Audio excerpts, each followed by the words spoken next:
It's verses. It's the kinder, gentler verses. We're condensing things. We're not doing trailers anymore. I'm John Moore. That's Will Cohen. Will, before we get into it, how you feeling this evening?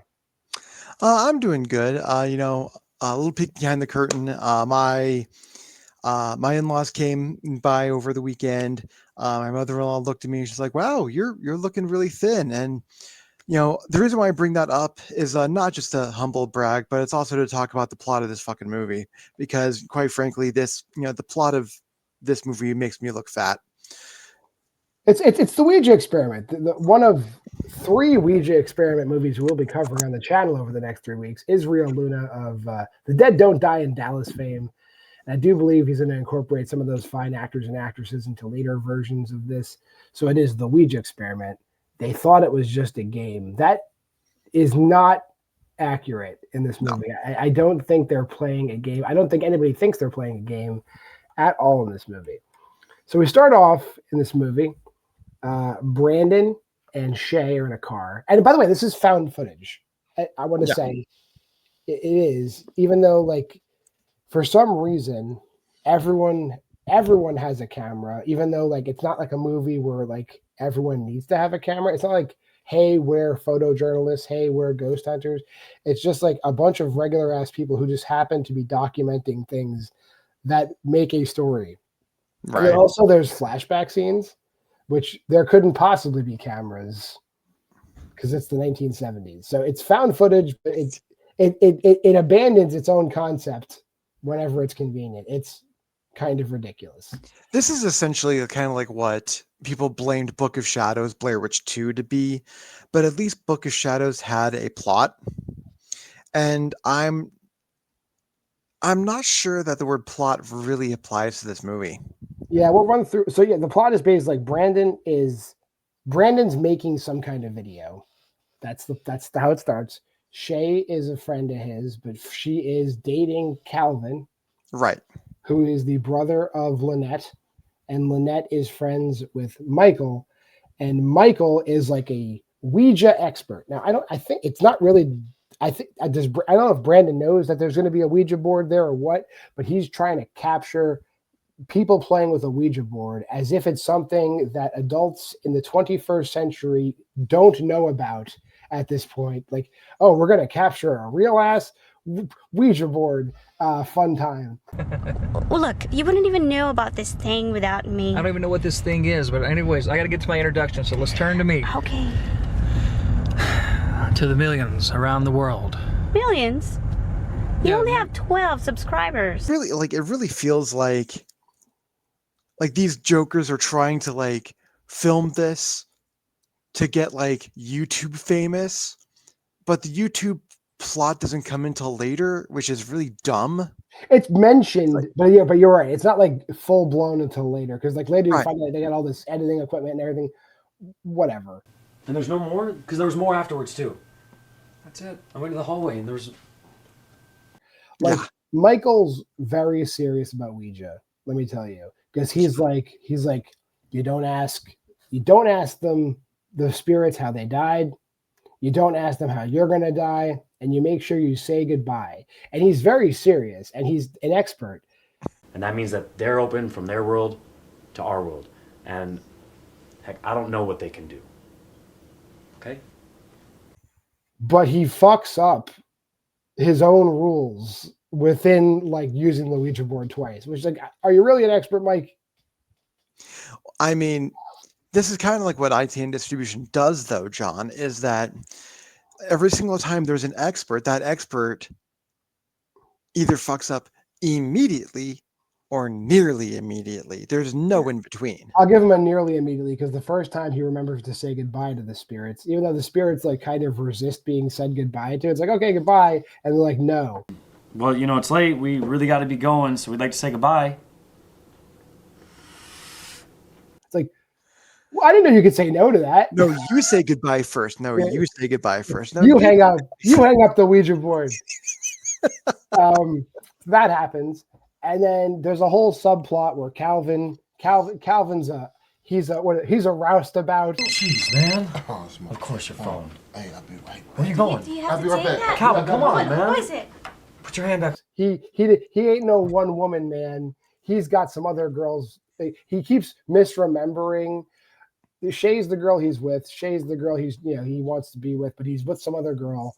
And then there's a whole scene where he's trying to get Shay to take a shower with him, and she finds some other girl's phone number in his pocket. And I only figured that out through context clues because she holds up the phone number to the camera, and it doesn't ever come into focus. Come on now, I'm lonely. And that's the shot they left in the film. So you have no fucking clue what she's holding up to the camera because it never comes into focus. And that's not even the first clue that she even gets that something is off, because like in the first time that they use the Ouija board, they're using it, and he says like, what's my mom's name, and it's spelled BLR, which doesn't even spell fucking anything. Yeah. But told me your mom's name was Julia, and this is BLR shit. And it's like, oh, and then she's like, something's up, and then all weird shit happens. The Ouija board becomes an episode of Cheaters. These ghosts that have been like dead for 40 years, all of a sudden, no, Calvin ain't no one woman man. You always asking me who I'm talking to, and I'm telling you I'm handling business. Now, I don't walk away every time I get texts. I talk in front of you all the time. How come you said that your mom's name is Teresa and this says BLR? The funny thing is, okay, so then this is where everything falls apart for our hero, because Shay finds the phone number in his pocket. Meanwhile, Calvin was filming his own bedroom because he was trying to get him having sex with Shay on tape, right? As you do. And then while he's in the shower, she just bails. Now, he was recording. He would know if he watched the film back why she left. But he apparently doesn't do that. He just gets angry and goes over back to where Michael is and steals the Ouija board because he thinks, oh yeah, Michael and Calvin are friends. He thinks Michael like ratted him out, but he could have figured out what happened if he watched. And he blackmails the board. He's like, I will return this board to you if you tell me the truth. It was the board. Yes. Okay. Excuse me. Where you going? Look, man. Let him go. Don't walk up on me, man. You know what? When you ready to tell the truth to me, you can come get your board. They didn't say goodbye. That time they didn't say goodbye. And now the not goodbye board's in Calvin's house. And that's when things start going bad, because now we have these like spirits that basically, and that's a whole other subplot. Like, what happened to these folks? There's a little girl named Grace. There's an older woman who's 35 named Lisa. And then you find out there's a bad guy named Joe. Remember all that, because Lisa's not telling us the truth. Even though these spirits, according to Michael, are supposed to tell you the truth, Lisa's lying to us the whole time. Right. So much. It's so much. Israel Lynn is a great writer. That being said, so Calvin's got the board, the open board at his house, and then these spirits are strong enough to break this defensive end size guy's neck. That the Ouija board don't. They just snap his neck. He's dead. There's a pool of blood on the ground. As there would be if you snap someone's neck. I guess so. And then they drag his body away somewhere. But then he's like you said, then they reanimate him, because when Shay comes there, there's blood like all over the floor. And she's like, Calvin? And after she broke up with him, by the way, she shows up to his house and like walks in. You have a lot of explaining to do to me. What's this? Like things are cool. Whatever. And she's like, Calvin, and she sees the blood, doesn't like run out of there screaming. She's like searching the place, and then zombie Calvin kills her. You can tell me. What is it? Are you okay?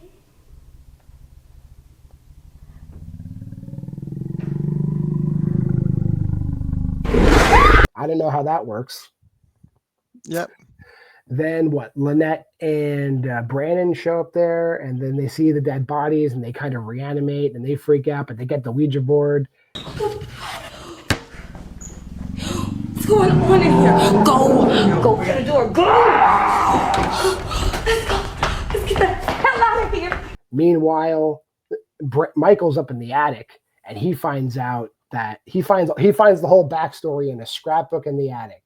But even though it's Lynette's house, right? Like the scrapbook of the people that were murdered 40 years ago is still sitting up there pristine amongst all the Halloween decorations. What is that?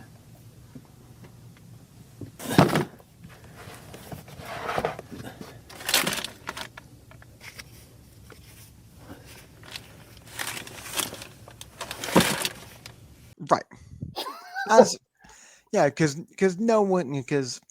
And it's not even like it's buried. It's just like literally just like front and center too. It's sitting on top of something.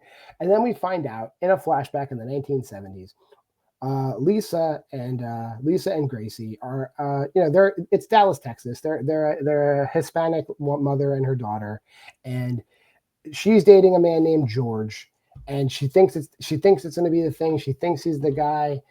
She wants to do it, but George is like, "Yo, lady, you're coming on too strong. I don't want to be a dad to your kid." And he breaks up with her over the phone. You don't want that, do you?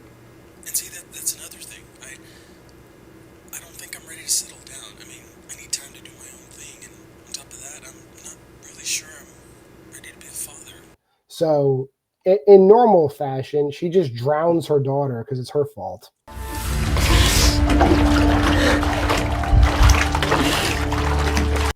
And then blames it on Boo Radley, which is not the way it's supposed to happen. And then when the special needs neighbor realizes that Grace is dead, she just shoots him.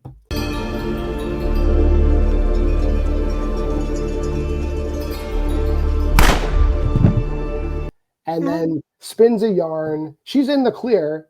This guy killed my daughter, and then she slits her own throat. And now the whole house is haunted. Anywho, back in the present day, Michael uncovers this by reading newspaper articles where the mystery is unsolved, but he solves it by reading the unsolved mystery. What the fuck ever. And then in the worst Robert Stack, this guy is not. The worst sound editing ever. Lynette and Brandon show back up, and like the voices are guiding them up to the attic, but the volume and clarity of Michael's voice never changes. No, no matter what room they're in, no matter whether they open the attic hatch or not, his voice is like this. Guys, I'm up here. Guys, I'm up here. Lynette, Brandon, hurry! Hey, guys! We hear you, Michael. We hear you. We're coming, okay? Hurry, I need your help, hurry! They open the hatch up where you'd be able to hear him better, and his voice is still, guys, I'm up here. Brandon goes up there, and he sticks his head up in the attic, and they cut his head off.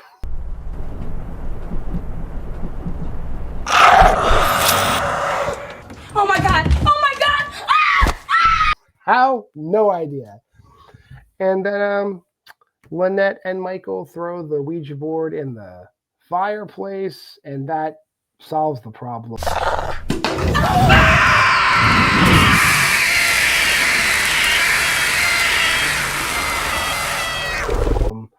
But Michael gets killed, and then Joseph and Gracie are friends again. They're having a tea party.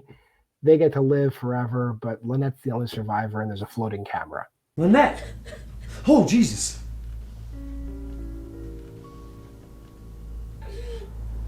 Holy shit! What the fuck is going on? That's the movie, right? Yep. All right. There's your kinder, gentler verses. We're going to get over to the ratings. I love blowing through movies that suck. We rated this the same. Yes. I'll go first this time. This is a 1.5. This is like, they do us the service of not giving us shitty effects. The acting is okay. Some of the acting is horrible, and some of the acting is okay, but it's not like constant bad acting. But the plot is just, they set up rules and then break those rules and then break those breakings of the rules to the point where you're like, please end. And there's 2 more of these. Will? I also gave this 1.5 because as found footage is one of my favorite subgenres of horror, and this breaks every single good taste rule. It's like people are holding cameras, but there's no good reason why they're holding cameras. And then there's segments in there that are not found footage that they shove in there for no good reason. And then like they incorporate like picture on picture shit. If you don't say goodbye, that's like leaving your front door open. Yeah. That has no bearing to the plot whatsoever. They're just doing it to show you they can do it. I think there's also, I left out the part where like Michael sees the bathroom looks different. It's like he goes into Lisa's bathroom and all the stuff is pink instead of the regular color. And then when he plays the video back, it's right. But Lynette is one of the people watching the video. Even though she experienced the same shit in her house, she acts like Michael might be crazy when it fucking happened to her too. Right. And it's like they bring in like, oh, here's a YouTube, here's another like YouTube Ouija expert that looks like Tara Reid because they couldn't afford Tara Reid, so they got someone who looks like Tara Reid, acts about the same, and then all this other shit. It's like, nah, just stop. Stop. Don't do it. But guess what, Will? Next week it's this movie. It's Ouija Resurrection, or the Ouija Experiment 2. It's got a subtitle. What is it called? I don't even. Theater of Death. Ouija Experiment 2, Theater of Death / Ouija Resurrection. This is what we're doing next week. I guarantee this picture has nothing to do with the movie. If you made this far in the video, like, comment, subscribe, and share. Go to the Facebook group, Why We Love Horror. And hey, guess what? Now we do QR codes here.